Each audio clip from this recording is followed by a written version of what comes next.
just talk about one situation I had, right, where we're in the middle of closing. We have it all lined up. The CFO is lined up and ready to hit the button, or so we discussed the day before. He said, "Hey, just let me know whenever it's all closed. I'll send over the wire." And then I get an email from him that I said, "Hey, everything's closed. We're ready to go." I get an email and he says, "What is the closing amount owed?" And he's like, "Well, we had a closing statement, right? We've already discussed that." So immediately, no more emails, right? At that point, you are picking up the phone and calling him. I want to hear his voice say, "Yeah, I actually just misplaced the closing statement. I need you to reiterate what that number was," right? But red flags should be going off. Welcome to An Ounce of Prevention, the podcast. At our recent associates, we believe that an ounce of prevention is worth a pound of cure. Our daily commitment lies in informing our clients about legal risks without hindering their business objectives. As we like to say, we're in the business of building companies and helping executives sleep at night. So stay tuned. Maybe you'll learn something that'll help your business grow and thrive.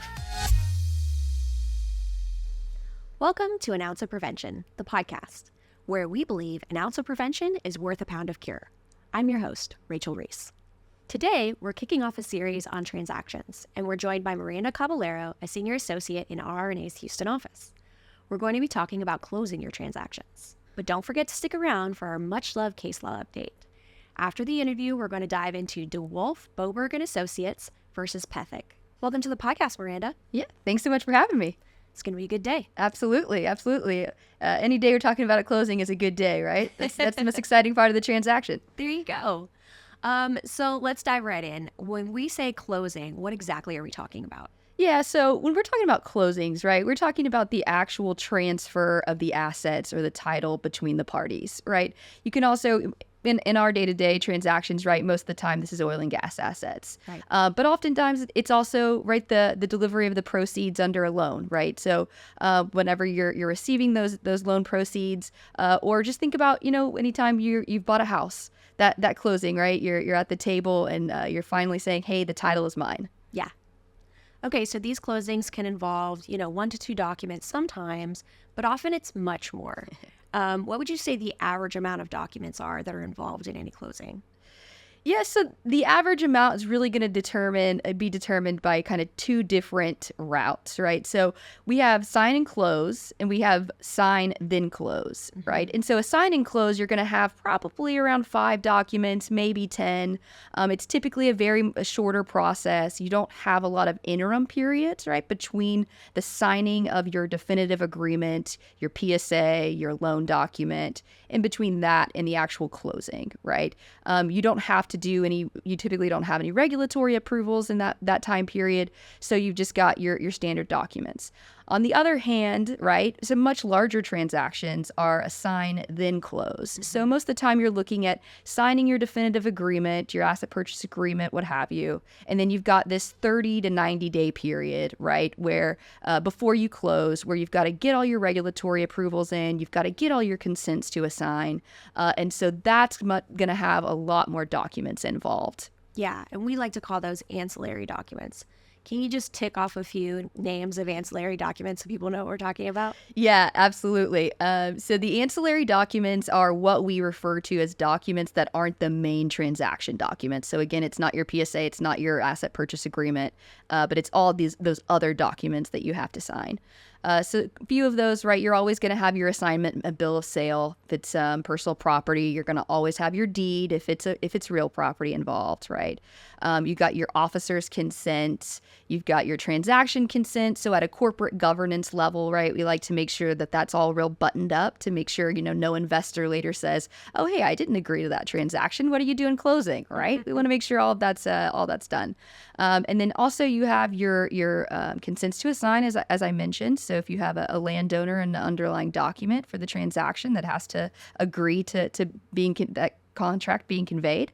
you got to get their signature on it. Yep. And then also from the regulatory side, right? So you're looking at your P4s and your T4s while you're in having to do with Texas. So that's the Texas Railroad Commission's transfer of operatorship. And so each state has an applicable form that's got to be filed. So as the senior associate who's in charge of this closing, how do you organize all these documents?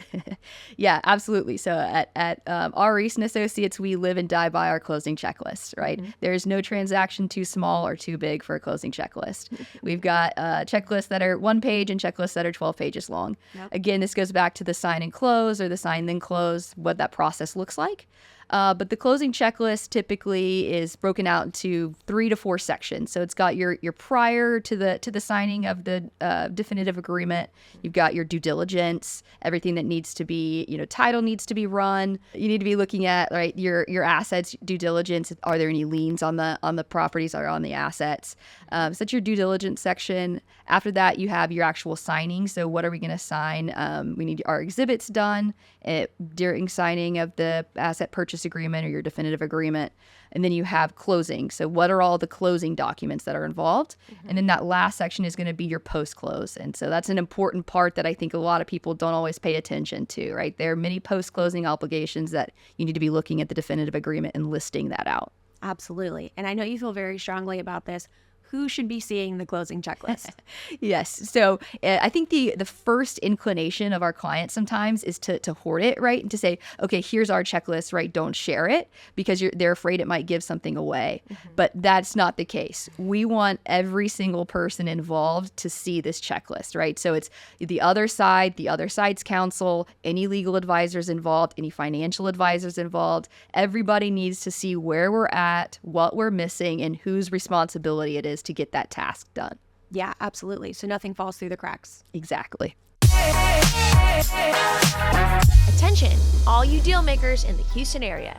Get ready for the inaugural Dealmakers Haunted Hall Gala on October 23rd at Meow Wolf Radio Tav.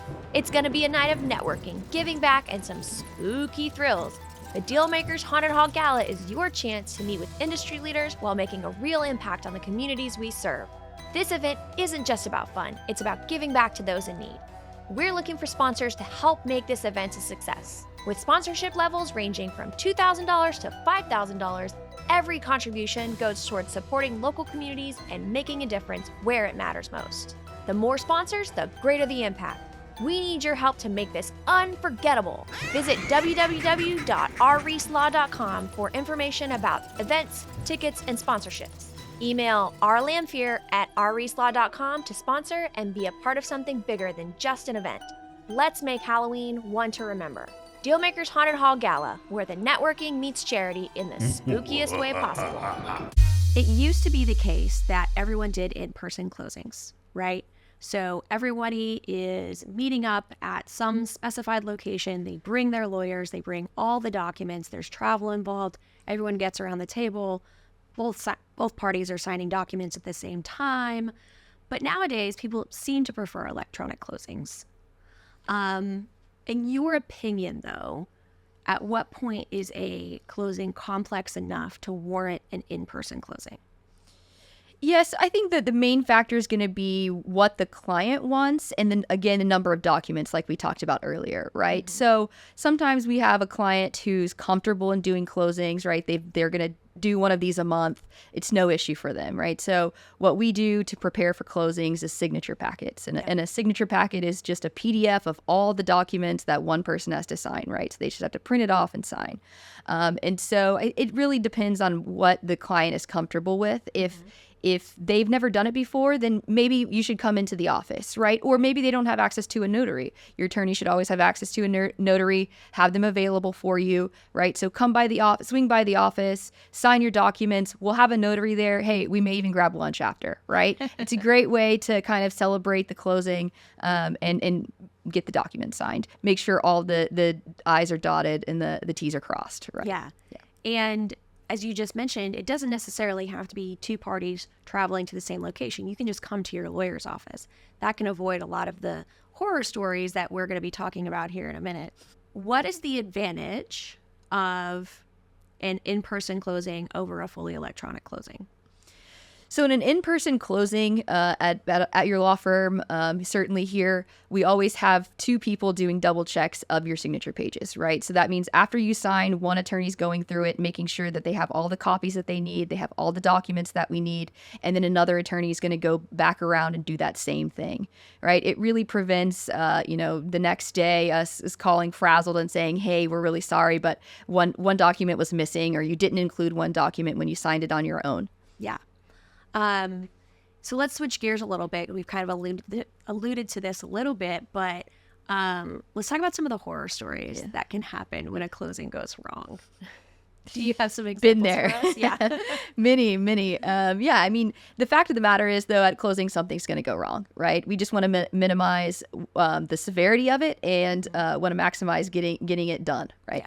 Yeah. So some of the horror stories that we have are missing signature pages, right? Missing notary blocks, missing copies, right? So your real property, your things that have to be filed in the real property records. Typically there needs to be duplicates, right? Just in case something gets lost in the mail, or if they're going to retain a copy at the county office, then you need duplicates. Yeah, they can't retain your original. What will you do? Exactly. Then some of the larger issues, right? Like not escrowing funds, or wrong wiring information. So yeah, wire fraud is a thing. Fraud. Absolutely. And I'll just talk about one situation I had, right, where we're in the middle of closing. We have it all lined up. The CFO is lined up and ready to hit the button, or so we discussed the day before. He said, "Hey, just let me know whenever it's all closed. I'll send over the wire." And then I get an email from him that I said, "Hey, everything's closed. We're ready to go." I get an email and he says, "What is the closing amount owed?" And he's like, "Well, we had a closing statement, right? We've already discussed that." So immediately, no more emails, right? At that point, you are picking up the phone and calling him. I want to hear his voice say, "Yeah, I actually just misplaced the closing statement. I need you to reiterate what that number was," right? But red flags should be going off. Absolutely. They shouldn't be asking you any questions or changing any wiring information on the day of. Exactly. And then I actually have a story that you heard me yelling about when it happened. Yes. I was closing a transaction. I was on the phone because my client wanted to save a little bit of money and didn't want me to fly in, but the other attorney was in person, and he actually slipped a new document in.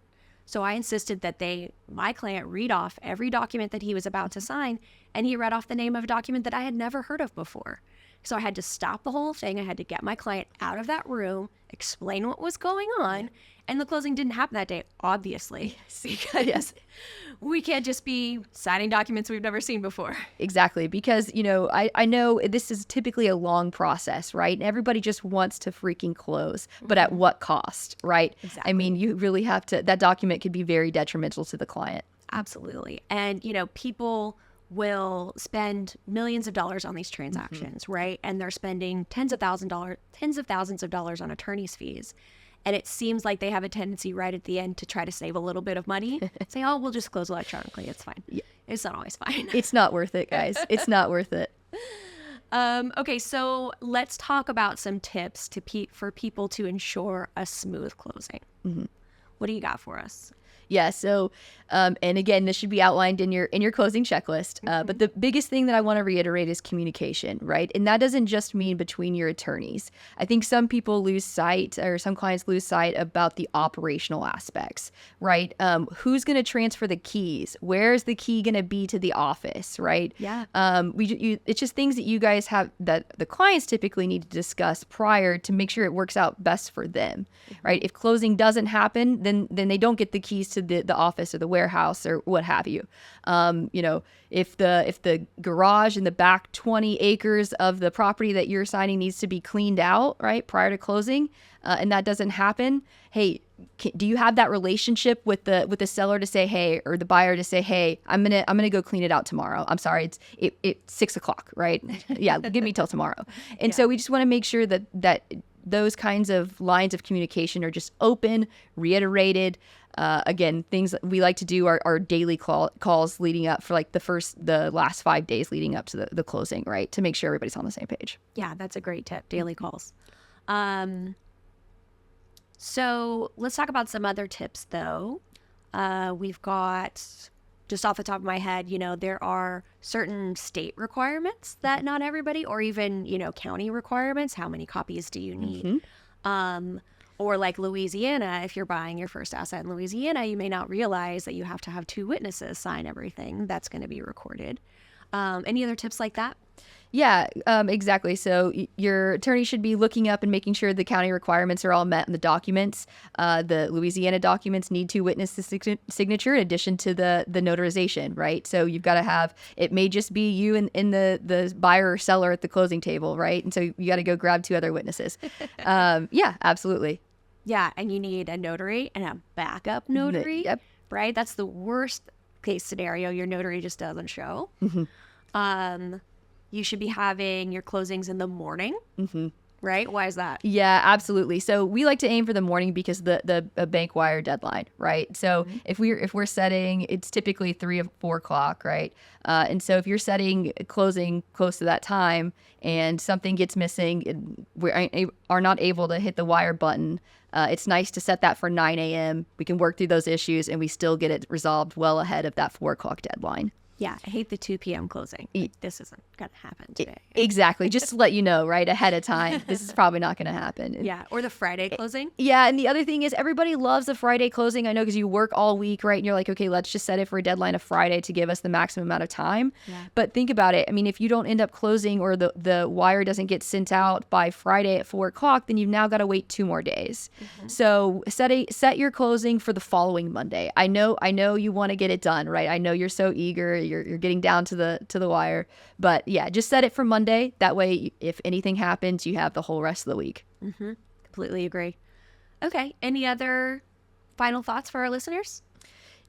Just make sure you got the right representation. Of course, I would recommend Reese & Associates. Just make sure you have the right attorney on your side to keep everything on schedule and on task, and make sure all the obligations are being met under the agreements. The last thing you want is for the other side to pull out of closing for some small reason that you didn't read in the agreement. Absolutely. Well, thanks for joining us today. Yeah, absolutely. Thanks for having me. If you'd like to be a guest on our show or have any ideas for the podcast, please email us at podcast@rreeselaw.com. We'll see you next time. And now it's time for another case law update. Today, we're taking on DeWolf, Boberg & Associates versus Pethick. It's a case out of the 5th Circuit Court of Appeals, and it's about trade secret misappropriation. DeWolf is a management consulting firm based in Dallas. They store their information in internal systems such as Salesforce and SharePoint. These databases contain things like meeting notes, internal strategies, and specialized client lists, including a resource they refer to as the DoD list, which targets prospective defense sector clients. In 2018, DeWolf hired Justin Pethick as Regional Vice President of Sales. In 2020, he was recruited by the Randall Powers Company, a firm founded by a former DeWolf employee and considered to be a direct competitor of DeWolf. Pethick accepted the offer while still working at DeWolf. Before officially resigning, he allegedly directed an employee at Powers to contact a DeWolf client. DeWolf found out and promptly cut off his access and later sued both Pethick and the Powers Company. DeWolf alleged misappropriation of trade secrets, saying that Pethick poached 3 potential clients by using internal confidential materials. The district court in Texas granted summary judgment for Pethick and the Powers Company. On appeal, the 5th Circuit affirmed the decision. To win a trade secret misappropriation claim in Texas, you have to show 3 things. 1, a trade secret existed. 2, the secret was acquired through a breach of confidential relationship or other improper means. And 3, the defendant used the trade secret. Here, the court said DeWolf failed to identify any specific trade secrets. It wasn't enough for them to allege that Pethick had accessed Salesforce, as it contained both public and non-public information. The court needed to know exactly what data, notes, and lists were being claimed as trade secrets. Instead, DeWolf presented the court with many redacted materials without tying specific entries to specific claims. The court said they had no obligation to sift through the record in search of evidence. Second, even assuming a trade secret did exist, DeWolf failed to show any evidence of use. The only real piece of evidence was an email where Pethick requested the DoD list, but forensic analysis showed he never possessed the document at his new job. No other evidence linked the alleged trade secrets to client poaching or commercial gain. So why are we talking about this? Well, these sorts of claims are very common in the energy industry, so I thought it would be a good idea to use this case to highlight some best practices. If you are the original employer, you need to be protecting your trade secrets, which admittedly DeWolf did a good job of in this case. Once an employee leaves, you need to have their computer checked and see what they've been accessing and downloading in the time leading up to their leaving. If you suspect that something was taken, you need to immediately send a cease and desist letter to the new company and ask for proof that nothing of yours is being used at the new company. If you're the employee, don't save personal items to your work computer, and don't download anything around the time you're getting ready to leave. Or get ready to sit down and go through all your personal photos and documents with a forensic team, because they are going to look at all of it. Some people might think this sounds silly, and I don't know exactly what happened in the DeWolf case, but Texas law holds the new company liable for this as well. So there's a good chance that you could get let go by your new company when they get that cease and desist letter, so that they don't get pulled into litigation. And my last advice is to the new company.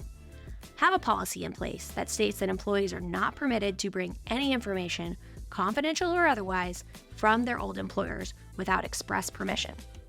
You are hiring these people for their skills, not for trade secrets. And if you get one of these cease and desist letters, respond immediately. Often these things can be resolved with a voluntary third-party sweep of your systems. Okay, I'm off my soapbox. I hope you learned something today. Thanks for listening. I'd like to give a shout out to Kanika Draksharam, a law clerk at our Houston office, for her help on this update. The information and material in this episode is general information about our practice and firm and is for educational and informational purposes only. This information does not offer specific legal advice, and the use of this information does not create an attorney-client relationship with RRNA or any of its attorneys. The information in this episode, or any episode of An Ounce of Prevention, should not be considered legal advice, and persons should not act upon this information without first engaging professional legal counsel. Thank you for listening to An Ounce of Prevention, presented by R. Reese & Associates. If you found this episode informative, subscribe to, rate, and review our podcast on Spotify, Apple Podcasts, YouTube, or wherever you listen to stay up to date with future episodes, case law updates, and breaking news. If you have any questions or are interested in learning what RRNA's outsourced legal department can do for your company, reach out to us at podcast@rreeselaw.com. That's podcast@rreeselaw.com. Follow us on LinkedIn or call 832-831-2289.